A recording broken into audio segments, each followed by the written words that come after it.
Hi, this is Michael Baker, CEO for United Boys and Girls Clubs of Santa Barbara County, and you're watching The Good Life. Go Dodgers!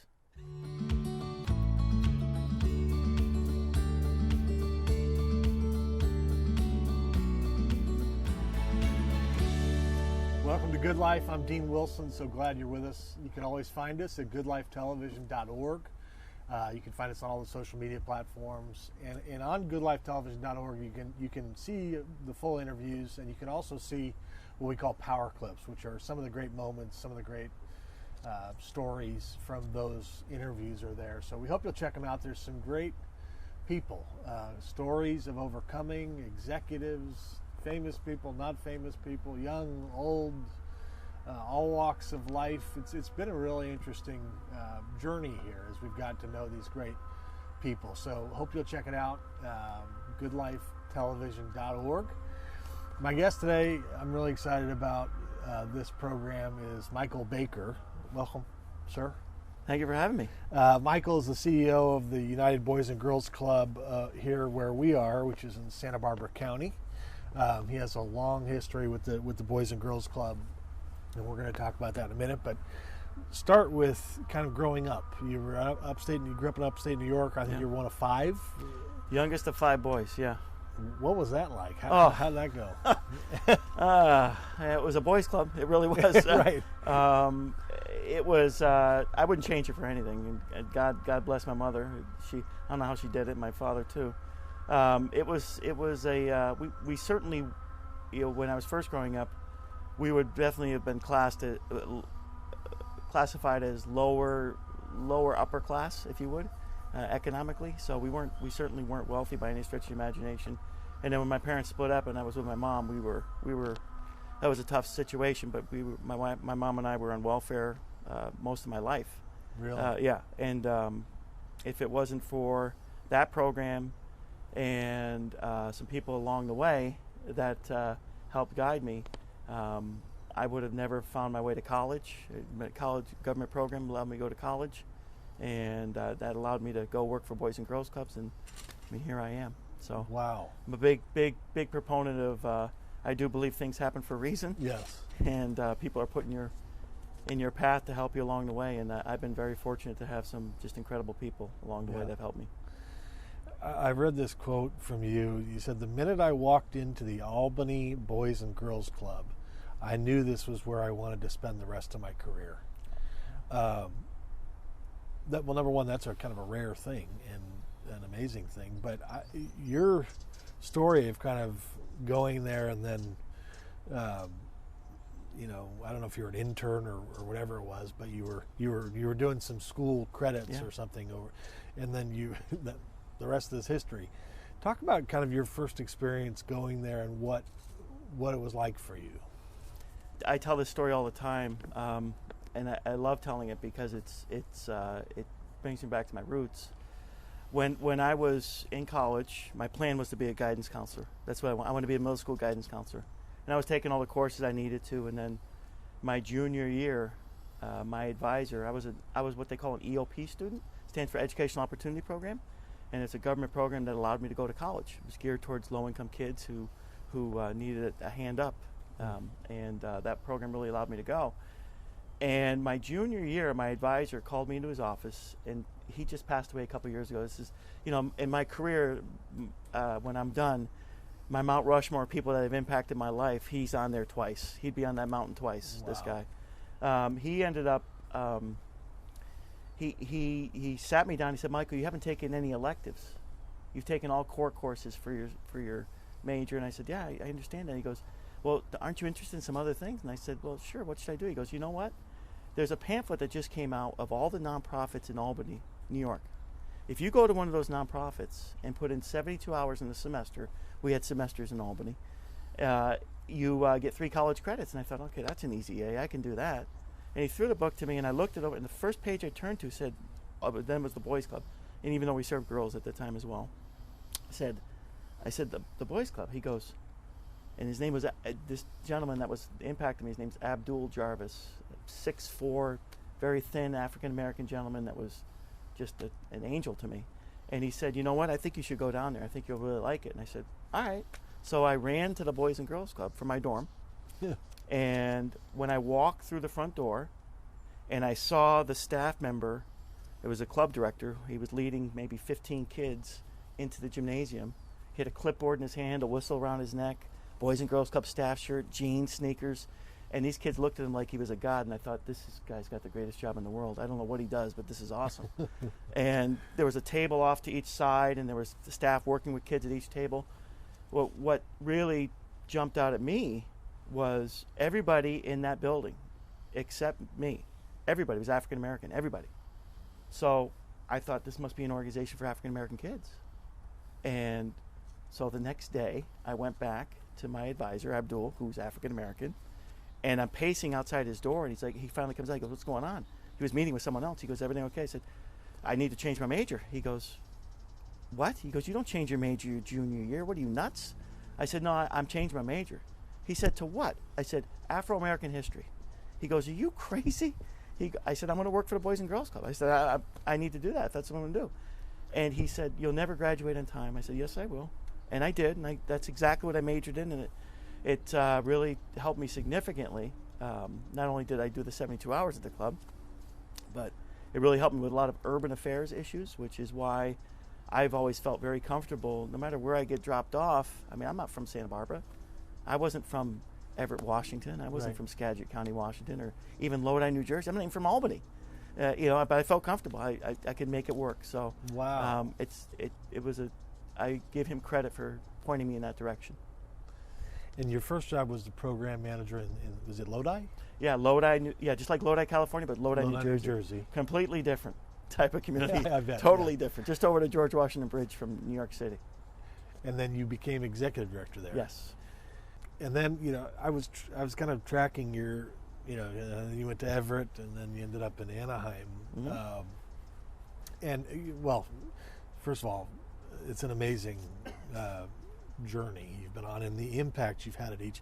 I wrote down, this guy is a difference maker. That's actually what I wrote down. Oh. Because I was reading that's just the stats and the stories, and I wanted you to talk about one particular story, which is the motel program in Anaheim. Sure. That was fascinating and amazing to me. But tell the story. Well, when I first started working in Anaheim in 2000, I joined a group called the Collaboration to Assist Motel Families. And I was a member of the committee, and the committee was put together to help families that live in motels. Now, this isn't the Disneyland hotel people are living in. These are low-income motels that are about 20 feet by 30 feet, the rooms, at best, 20 by 20. The average room had 6 people living in it for 5 months at a time. Okay? When they did the 2000 census, they knew that there was at least 2,000 school-age kids that lived in motels in Anaheim. Wow. Okay? And I thought, okay, that's a lot of kids. So the way the program came to be was we had a meeting scheduled for, we met every month, the second Tuesday of every single month we met. And it was always at 9:30 in the morning. And about late December, we had we created a subgroup because we were noticing that some families were having success in moving out of motels, which is very difficult because they can never save enough money for first and last month's rent. They're stuck. Mm-hmm. And so we said, let's do a feasibility study to figure out what's going on here. So the group was going to be presenting their information. They said it's going to probably take us the rest of this year and through the summer, and then we'll be ready by September to present for next school year what we can do to help. We thought, okay. So all along the lines, we had meetings every month. And then in 2001, the second Tuesday was 9/11. And I'm a native New Yorker from upstate New York, not from the city. But all the events by 9:30 in the morning had already happened. All the horrific events. And I thought, I don't know if we're even going to have this meeting today. Sure enough, we did. And I remember going to the meeting, and Pastor Mary Hibbard, who United Methodist Church in Anaheim, she was the pastor there. She kept, her pager kept going off. She had a pager then. Kept going off, and she had to keep going, helping. And the other person, Reverend Jimmy Gaston, I remember him getting called to the convention center. Picture this. I mean, there was 2 conventions in Anaheim at the time when this happened. People couldn't go anywhere, so they were in a panic. I remember him leaving. And the first item on the agenda was this group was going to give their results of their feasibility study. And the chairman of the group got up, and they had done nothing. They had done nothing. And I remember, honestly, I was upset. And I remember thinking, what am I doing here? I mean, and then I thought, well, what am I doing? And I asked the question. I said, we talk about these kids. I said, how many kids have we taught them? I said, there's 2,000 kids. I said, okay, where's the highest need where the most kids are? And they said, well, that would be the Arena Inn, which is a stone's throw away from Disneyland, not that far from Disney, in the resort area.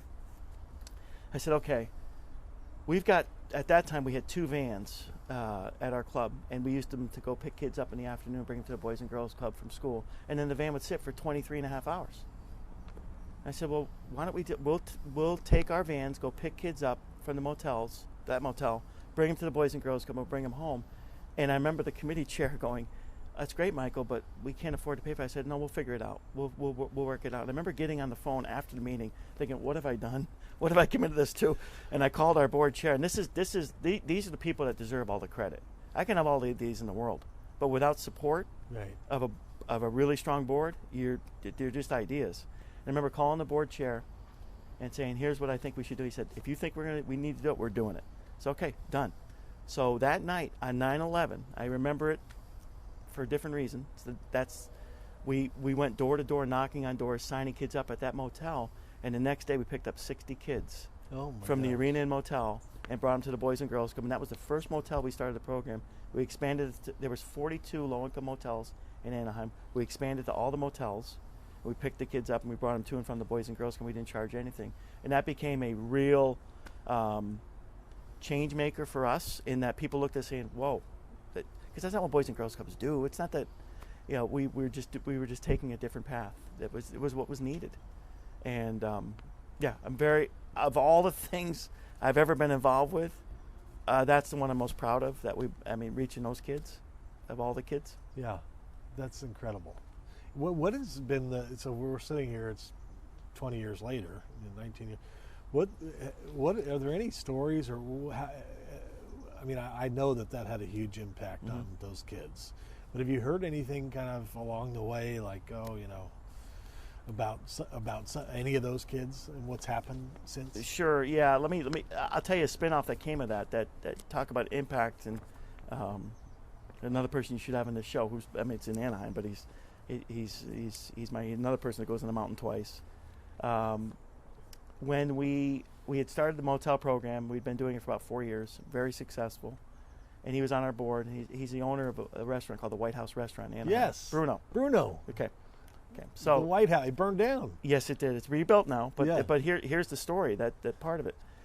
He was on our board at the time, and he wanted to bring his mother down to the Boys and Girls Club to give her a tour, to show her what we were doing. His mother didn't speak any English. Caterina, from Italy, northern Italy. And as we're taking the tour of the club, we're walking through the game room, and I can go back to that club right now and point to the exact spot where this happened.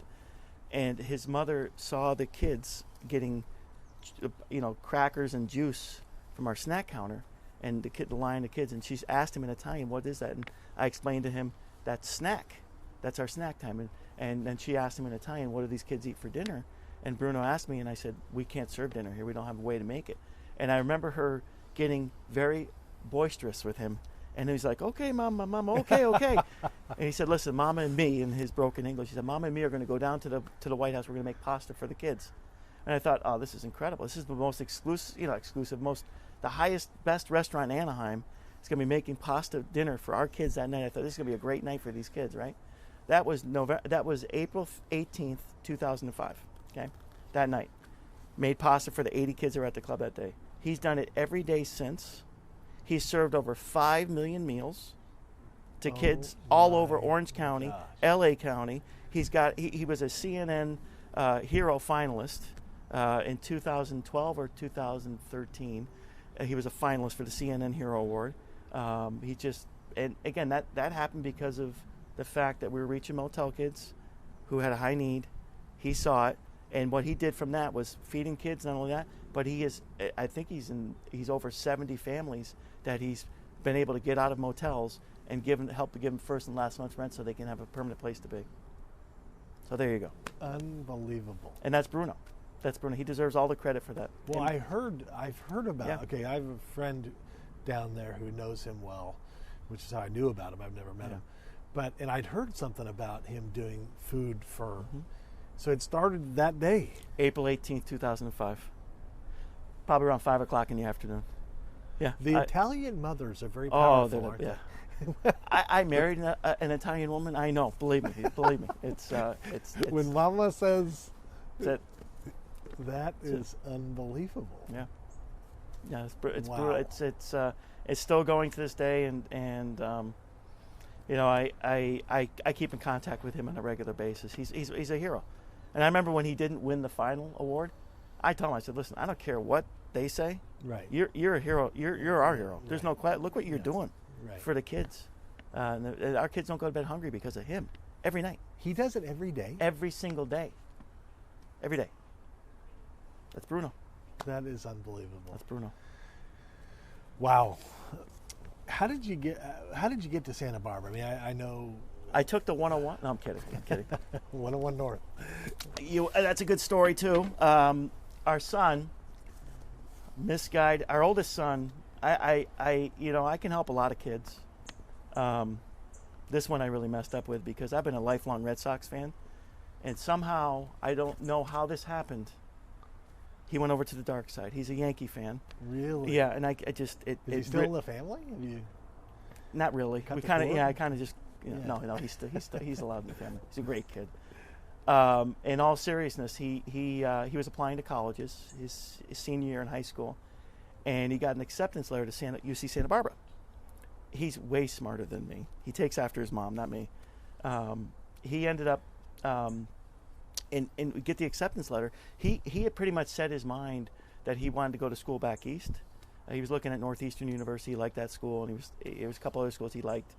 And we hadn't even looked at the schools here in California. So he said to me, Dad, I'd like to, I'm going to go back east to school. I said, well, let's take a look at Santa Barbara. We've never even been there. We'd lived in California 15 years at that point. We'd never been to Santa Barbara.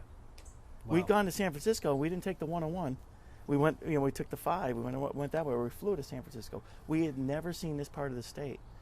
So we packed everybody up in the car, and we left Lake Elsinore, where we were living, which was at that time it was like 105 degrees that day, and we're driving up, and when we got to Ventura. Again, we'd never seen this part. The furthest north we'd been in the 101 at that point was to see the Hollywood sign as a family. We'd never gone further than that. So we drove, we get to Ventura, and you see the ocean. And my wife, who grew up in Long Island, was like, oh, I said, isn't that beautiful?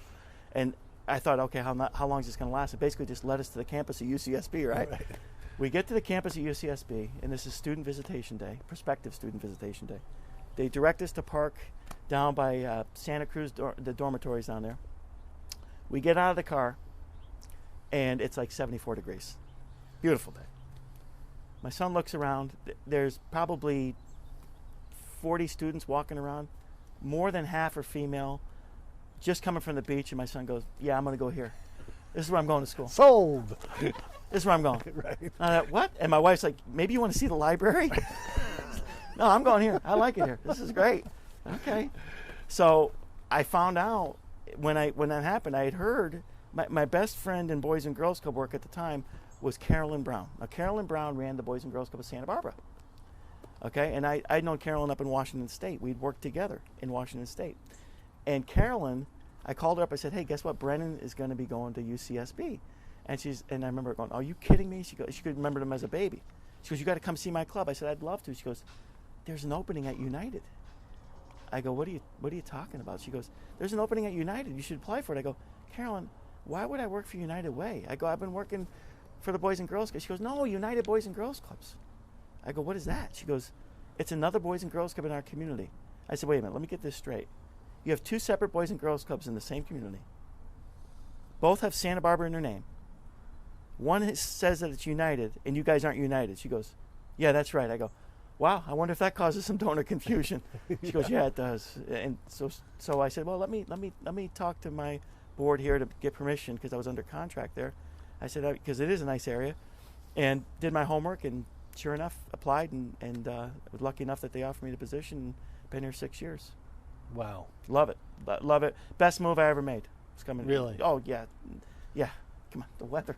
I mean, it's fun. The weather's fantastic. And the people and I have not, I think in 6 years, I commute from Buellton every day.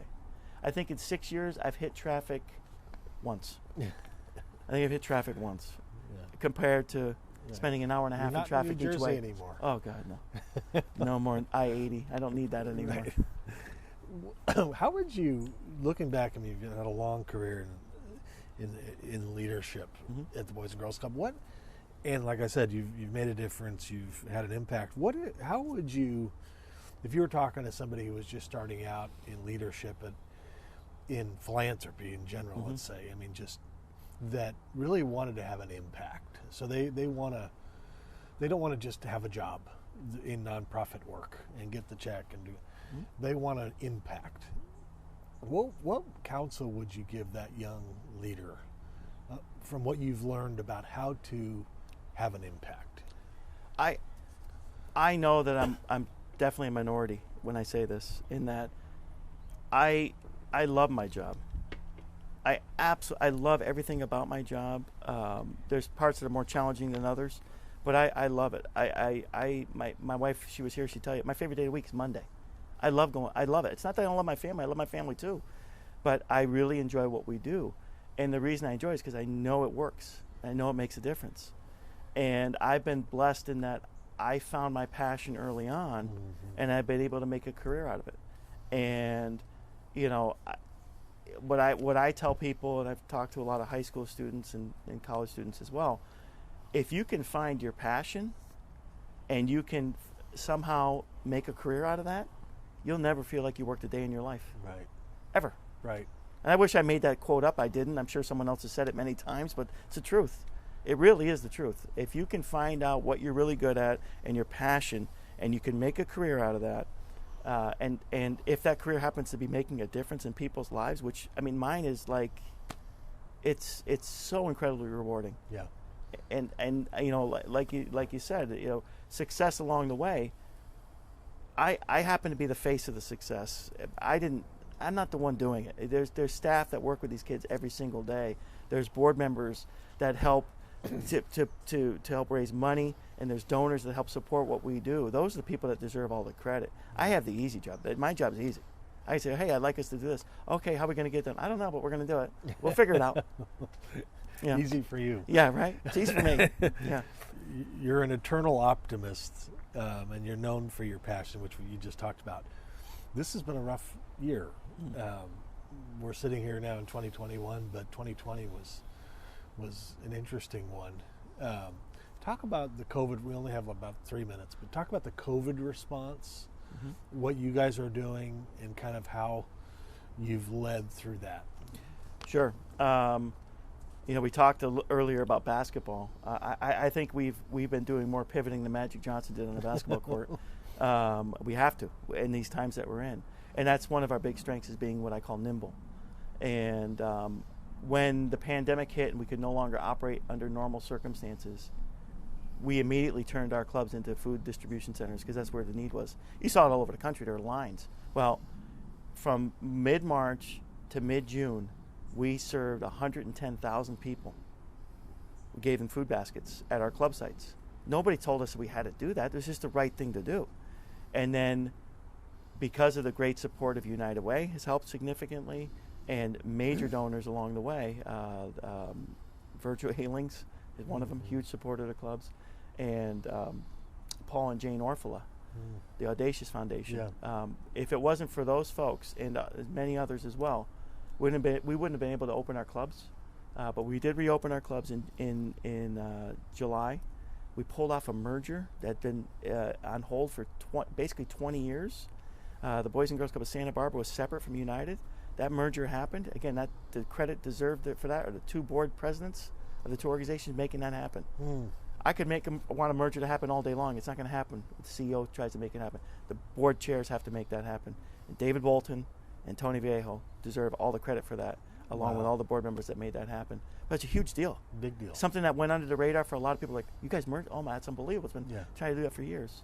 But being there to support the schools, the vast majority of our members in all of our clubs, from Lompoc, Carpinteria, Goleta, Buellton, both Santa Barbara clubs, Solvang, a lot of our members, the vast majority of them, don't even have the internet at home. How are they going to do distance learning? Right. And if it wasn't for the great support of Cox Communications, Right. For us, our kids wouldn't get the support at the clubs, but they're getting it. We have our tech centers at the Boys and Girls Clubs, and we're supporting the kids. And right now, you go to any one of our clubs, they're all open right now, supporting distance learning. And these are very high need kids that are there, very high need. So good. Oh, it's, again, I'm here while that's happening. That just shows you I'm not doing the work. Right. Those are the people who are there and deserve all the credit, and the people that helped us open those doors. That's But beautiful. so it's been incredibly rewarding. Are the Red Sox going to be back anytime soon? 3 years. Yeah, 3 years. We're gonna take our lumps for the next 3 years. But the Red Sox, man, absolutely. They'll be fine. They You did do beat know- my Dodgers a couple of years ago. And you can steal this line, and all of you that are watching can steal this line. The next time you see someone wearing a Yankees hat with an NY on it, Right. you walk up to them and you say, "You know what the NY stands for, right?" And they say, "Yeah, New York." I say, "No, next year. It stands for next year."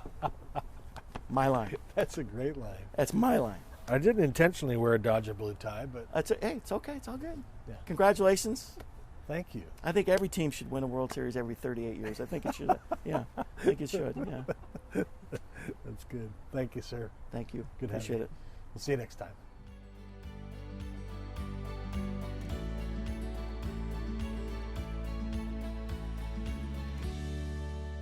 This is Good Life. I'm Dean Wilson. I encourage you to stay tuned for today's program. Dave Odell is with me. He's the athletic director at Westmont College. He's also an entrepreneur, a businessman, and he's just got a lot of great stories and thoughts to share. I think you're going to really enjoy it. Dave Odell is on The Good Life, coming up next.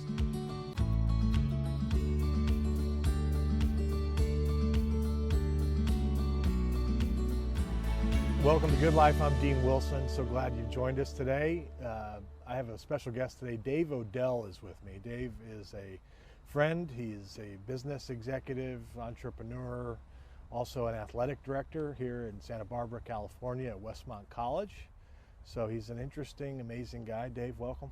Thank you. So first of all, I'll say, so Dave's dad, Bill, was the head basketball coach at Azusa Pacific University for 16 years, coached for 39 years total. In his 16 years at Azusa Pacific, I think his winning percentage was .804 or something really high. So I want to start by apologizing because I heckled Bill a fair amount as a Westmont student. I mean, like a lot. So if Bill, if you're watching, I'm sorry. And on behalf of all Westmont students, the sit down Bill chant. So I just want to clear the air. That's I've been good. having that on my shoulders for a long Yeah, time. as the Westmont athletic director, I appreciate that. That wasn't the worst of our chants, actually. Like back in the day, like some of our chants were a little. Yeah, you couldn't get away with that. Couldn't now. do that now, No, we would have had to kick you out. Right. I probably would have got tossed a few times. So Bill Odell's an amazing guy himself, and I actually wanted to start with that. Tell me about your father-son relationship with your dad. Yeah. Well, first off, just unconditional love. Yeah. That was the foundation for our relationship, and that I never doubted that for a moment. And he's an amazing human in that he is very, very consistent. He didn't have a ton of words, but when he spoke them, they were impactful. And then the greatest blessing really in my life is that I got to stand and sit by his side from the time I was 5 years old to the time I left for Westmont. I sat at the end of every bench for almost every game since I was 5 years old. I got to be essentially teammates with different set of guys every year in Long Beach, and learned a ton from that experience about life and about growing up in a very, very diverse area of Long Beach, and different lifestyles and different ways people lived, and got to be there, got to ride the bus with the team. Wow. Got to sit in at the halftime talks for really, 13 years. Wow. And so that has been so formative, was so formative for me. I bet. Yeah. Was he at Milliken? Long Beach Milliken, yes. So he was there for like 20 years? Yes. Okay, so when you were, yeah. and then after you left for Westmont, then he ended up going to Azusa? Right. He, okay. I think I was at Westmont. He was never at Westmont while I was at never at Azusa while I was at Westmont. Okay. I think 91 was his first year at Azusa. I graduated Westmont in 89. Okay. So I can remember I played my very last game at Westmont. We lost in the district tournament and got a ride from an old friend, Garrett O'Hara, from our Westmont game, to the LA Sports Arena to watch my dad win the CIF championship. Is that right? Yeah. So wow. That was a special. Did he have a preference? What did he like? I mean, I'm sure it's a hard question to answer, but was the high school coaching experience for him versus the college coaching experience? Did he have a preference in terms of the 20 years in high school or at Milken versus the 16 years? Yeah, I think it was, he and my mom treated that as their ministry, and really serving youth. And so obviously Milliken, being a public school, was very different in that, what you could do. And then you go to Azusa at this Christian school, and it was very, you could be very upfront about things and talk about things that way. So it's very different. Very different. Yeah. And I would say, he has great relationships with athletes that he coached at both places. In fact, he just went to, last year, had a big gathering of a group of guys from the 70s at Milliken, and they met at a Laker game in a box, and it was just one of those things that when you're a retired coach, it was such a blessing for him. Doesn't get any better than that. Yeah. So, but the Azusa relationships, because you get 4 years with them, and you recruited them and all that, those relationships are more sort of, lifelong and more day-to-day like relationships that he still has. That makes sense. So. And we were talking before we came on about Jeff Rudder, one of your dad's old assistants, who I know he's dear friends with. It was one of my high school teammates and good friends. So he was the athletic director at Azusa Pacific as well as the head coach. For a time, yes. For a time. Yeah. And then you became the athletic director at Westmont. Correct. And as I was reading for this interview, I was kind of looking at his story and yours. His track record as a AD in terms of whatever the award is for the GSAC All Sports. All Sports, and then yours, which is no slouch. I think eight years in a row or something is what I read that you've won that award as AD. Yes. And I can't believe it's already been 11 years since you've been AD. Yeah, that's gone by quick. Very quick. Yeah. But so tell me about your dad, coach, AD. You were a player, you're a businessman, and we'll get to that in a minute, but tell me about what it's been like to be the athletic director at Westmont College, and also what is your vision for the student athlete there? Right, that's a great question. So first, interesting quick story. So the reason I decided to do the AD thing is because I thought it was going to be a cool way to hang out with my dad, because he was still the AD at Azusa. Oh, okay. And so the first 3 years, or 2 or 3 years I was AD, he was still AD at APU. Okay. In fact, that award, the All Sports Award, has been in our family for something like 20 years, because he had it, and the first year he was gone, we won it. And so that's anyway, amazing. so we laugh about that. That's so someday fantastic. somebody will get it from us. Is there a trophy? Yeah, it's a really cool Odells trophy. just own that trophy. Yeah, it goes to each school, and it's funny because it has Azusa, and then it says Westmont. Wow, it's pretty cool. That is awesome. So anyway, so we had a blast being in these business meetings, for the conference together, and he taught me so much just to do that job. And so I was always able to bounce. And then when he retired, it was even better because I could bounce a lot of things off of him. Oh, right. Yeah, our vision for athletes at Westmont is that they have a life-changing experience through athletics, and we believe that the all the pillars of Westmont, that, you know, this liberal arts education where you've got to do all that, and there's no free ride for athletes at Westmont as it relates to academics, and you got to play a sport at a really high level and practice, and that time commitment, and you gotta spend time to nurture your faith and all the things that Westmont brings in that regard. And so we see sort of the final product after 4 years as this super well-rounded person that's had some challenges, had some adversity, had to dig in and do a lot of things well, and we think that experience really has an impact on them, and you know that as much as anybody. Yeah, well, it's a great experience for me. I was not a good baseball player, and it took up a lot of time, so I retired. but the Westmont experience is phenomenal. For people that don't know or are watching this somewhere else, Westmont College is a private Christian college in the hills of Santa Barbara, California. 1,200 or so students with an outstanding everything, in my opinion.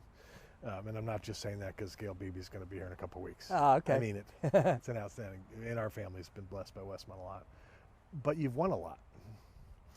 It's interesting in that answer, winning didn't come up, and I know you want to win, but the other stuff is more important.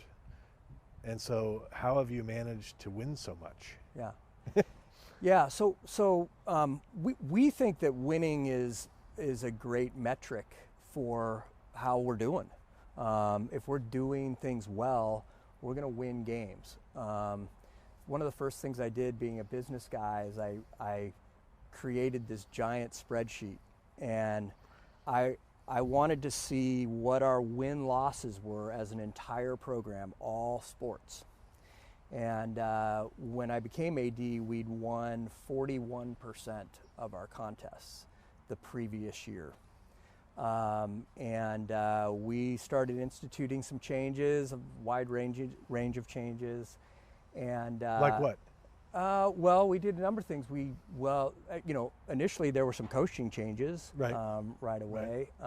We instituted a captain's retreat that where we sort of poured into the captains and helped them, do that job well. Great idea. So that was important. We started a tradition of an all-athlete meeting where we pulled all the athletes together.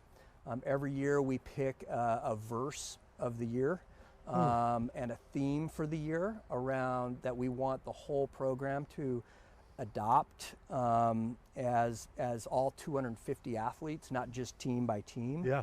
Wow. And we really talked a lot about each team supporting other teams. So we came up like with brother-sister teams. We did some things like that, and we got each team cheering for each other and feeling like part of something bigger than just their 12 guys on a basketball floor or 30 guys on a baseball field. That they actually could have an impact on how the school did in total. And so I told my coaches, I said, I don't care where the wins come from. They can come from women's soccer, men's basketball. I just want wins. And so if your program is going to get wins, that's showing me that the metric is right. And if you're doing it in the right way, of course. Right. So that first year we won 41%. The first year we won, like, we're right at where we were before. It was a rough first year. And then it just started creeping up. And so now it's interesting because we're always flirting around 75%. Really? Yeah. And the last probably 3-4 years we've been in the 75% range across all sports. Obviously you can't take into account track cross country because they don't do head-to-head stuff. But you're pretty good in track country. Yeah, but those are good too. So yeah, Russell Smelly. Yeah. So wow. So anyway, so that kind of focus on the full program versus these little siloed things. That's fantastic. Yeah, I think. So you kind of viewed it as one collective program, not individual teams. Correct. That's really smart. I think our coaches also appreciated that, and there's a great camaraderie within the staff. Is there? And they support each other. And now that we have some some older coaches and some younger coaches. That relationship, those are really cool relationships that are developing, and that's really good. Yeah, so there's a lot of like informal mentoring that are going on right now in the program. So it's great. And Dave Wolf still there? Dave Wolf is still there, and won a conference championship last year. And, yeah. And how many? Is he 32 years or something? I think it's in that range. He and Smelly, I've lost count. Smelly's he might be in triple digits. I don't even know where Smelly's. And you mentioned the name Russell Smelly to people. It's amazing. Yeah. What people just, the respect he's earned over time, and the impact he's had, and Dave Wolf and John Moore and of course Coach Ruiz has just taken the baseball program now and lit it on fire.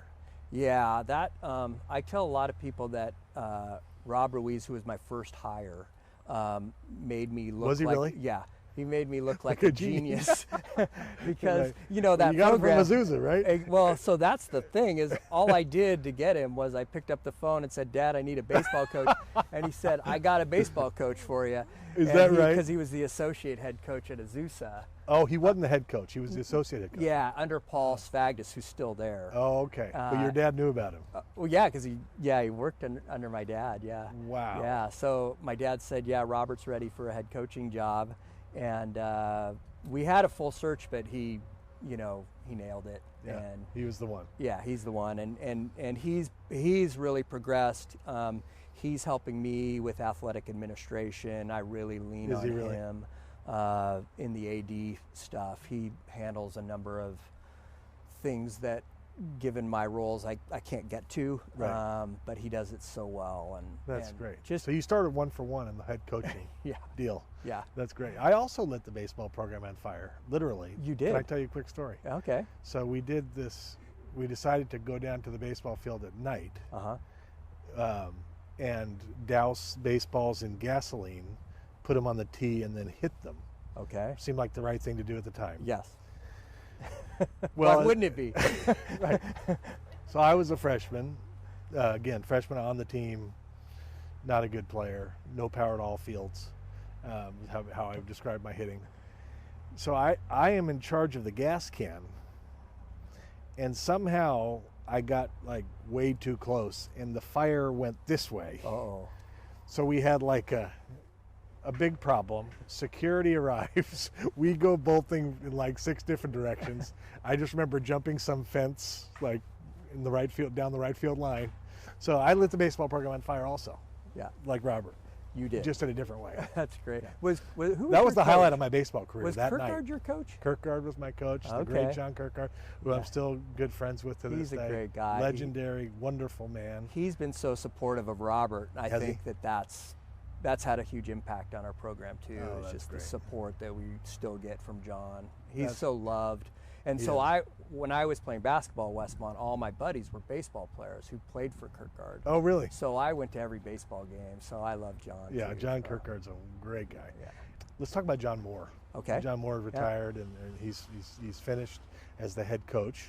And my understanding is he's moving kind of into an associate athletic director, or he may stick around in some capacity. But reflect on his career, and I know you guys have been friends a long time, and reflect on that. So I actually grew up. I had seen John play high school, and really? At Los Alamitos. Because your dad? Well, yeah, because Los Alamitos, where John played, is actually really close to Milliken, and so really? Yeah, so I had an occasion to see he and his brother Mike play in their years at Los Alamitos. Oh, nice. So, I didn't know that.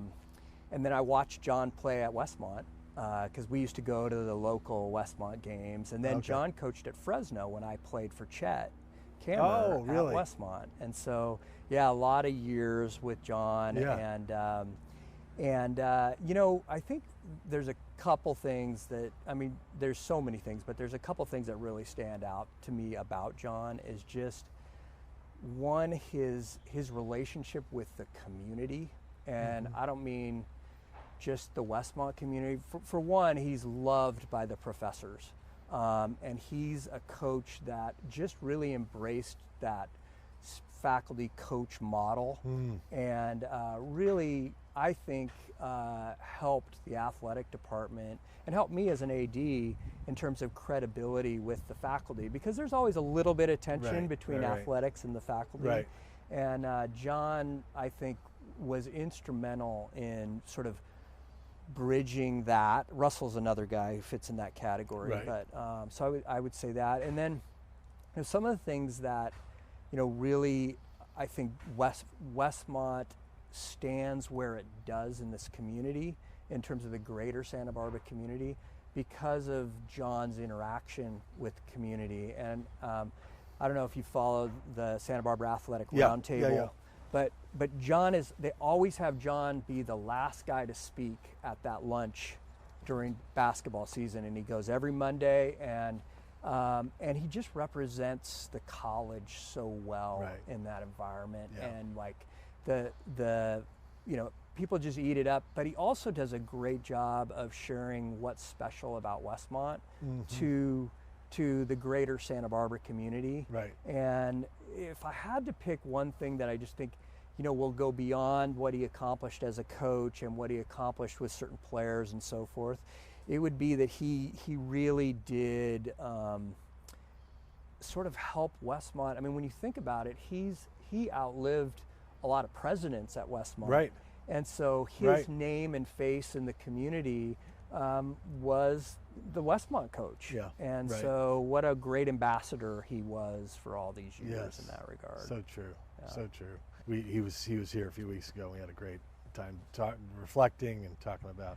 I loved that episode because I loved when you threw out names and he was coming up with each one. That was good. And then the Jeff Azen, I mean, he almost brought me to tears. I mean, I'm just talking about A's. I mean, 26 years together. And just that story. That's just such a powerful story of, on Azen's part of kind of just servant's heart. And just the way that they, love each other. It's powerful. Well, so that's all on the Westmont athletic director side. I want to talk about your career. I want to talk about, let's start with Medbridge. And when I was, here years and years ago, it was always Dave Odell was associated with the Tynan Group. That was the name in my head. And now it's Medbridge. But tell us, I read a little bit about Medbridge, but for somebody who's watching, what does Medbridge do? So what we do is we partner with surgeons, physicians that specialize in surgery, and we develop and then partner with and develop and manage outpatient surgery centers. So imagine a doctor, needing to do your ACL reconstruction because you blew out your knee playing basketball.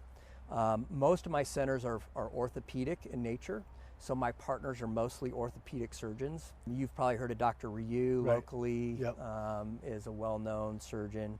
So I did my first surgery center in Santa Barbara at called Summit Surgery Center, right across the street from the hospital. And we did it because the doctors wanted to specialize their surgical environment. And instead of going to the hospital where you've got all different kinds of specialties going on, and you might be doing a hernia repair at 8 o'clock, and at 9 o'clock an ACL, and at 10 o'clock some heart procedure. They wanted to be able to specialize, and they wanted to be able to buy the highest tech equipment. They wanted their staff in the operating room, the tech, the circulating nurses, to be specialized in what they did. So it was, at the time, this was late 90s, there were only 400 surgery centers in America, and now there are 5,000. Is that right? And in fact, Medicare has really leaned on the surgery center industry to reduce the costs in the Medicare system. So in fact, over the last couple of years, we're now doing total joints in an outpatient setting for Medicare patients. And we've played an instrumental role during the pandemic because surgeries haven't been able to get done in the hospital because they've been saving beds. So we've actually been taking on more cases at the surgery center. And so my company Medbridge, we put together the doctors who partner together. We develop the surgery centers, and then we hire the staff. and we manage it. So we do all the business function, all the billing and the collections and all the Medicare certification, all the state and federal guidelines following, and then the surgeons just schedule their cases and they do their surgery. And from a business model standpoint, we get a facility fee just like the hospital would get a fee. Yep. And it's an opportunity for the doctors to make a little more money because they're partners in the entity. So the doctors who work there are partners in the business. Exactly. That is the surgery center. Exactly. So instead of just making their professional fee, right, they get a little cut of the profit of the surgery center. Wow. And so it's really interesting because as reimbursements have dropped, meaning doctors are getting paid less now than they ever have, they are really relying on these ancillary revenues like outpatient surgery. So anyways, the other cool thing about it is, Dr. Ryu is a great example. He used to say, you know, I would get done with my operative day at 8 o'clock and be happy if I got home to see my kids because of the backups that happen in a hospital with triage cases that need to get put on. And once we opened the surgery center, he was done by 2 every day. And it allowed him to have a little more balance in his life, you know, and all that. So interesting. So that's the business. We have 15 different surgery centers that we are partners in or provide services to across California. But they're not called Medbridge. They're all named separate entities. Okay. They all have different ownerships. We're the sort of the operating group. I see. And we're owners in most of them. And so it's an interesting business and one that I've sort of stumbled into. I was going to ask you, how did that happen? Well, so I'm a CPA by trade, Right. so I had gone that route, and you know about switching careers. I do. You know, I did love it, and John Tynan, my current partner, asked me to come help him with Tynan Group, which he had just started. And one of the things that we did was we bought a building by the hospital just as an investment, and it happened to be occupied by a number of orthopedic surgeons. And so I was their landlord, and they came and they said, "We'd love for you to build us a surgery center." And I said, "What's that?" Right. And they explained it to me. I said, "Okay, let's try it." And so I did one, and I thought, "Okay, we'll just go back to our knitting." And then about a year and a half later, I got a call from a very prominent Bay Area surgeon named Eugene Wolf, who actually was probably the first. He's sort of known for a particular knee and shoulder procedure. Asked me to develop his surgery center, and then it kind of just snowballed from there. Wow, and you have 15 now. Yeah. And they're all in California? They're all in California. We have one that we're working on out of state right now, but really focused on California, just because I never wanted to have to take 2 planes to get anywhere. Right. So we have a Bay Area presence, but pretty much everything is down here. We have 3 in the That Bay. is really interesting. I've been thinking a lot about culture, just in companies and anywhere. Yeah. What have you learned? You've been in business a long time. You've been an athletic director a long time now. What have you learned about culture in a workplace that is important to you? Yeah, that's a great question, and that I think what employees expect from a culture, from a company, is very different today than it even was 5 years ago. So we're constantly sort of evolving as it relates to culture. I think that one thing that is for sure, and I think long-term wise, is I've tried to build culture around service. Everything that I've been involved with professionally has been about making the people that we serve better and able to focus on their trade, whether it be Dr. Marcus Elliott at P3, helping him be able to spend more time in the science of sports, helping Dr. Ryu be able to spend more time in surgery where he really is helping patients versus administrative things, whether it's keeping my coaches with their athletes and on the floor coaching them versus having to do other administrative tasks that, so I've sort of built the focus of my cultures around service. And but I think that the big thing that needs to happen in culture, whether it be an athletic program or a business, is creating meaning around what mission is, and what each person that shows up, how what they're doing helps others, changes the world, changes their community. It gives them something more than, am I just doing this for a paycheck? Or if I'm just doing this for another trophy? More around like, what am I doing for humanity or the kingdom, or what have you. Dave, thanks for coming by. I'm sure we'll have you on again sometime down the road. This has been great. Great talking with you. Good and we'll see you next time.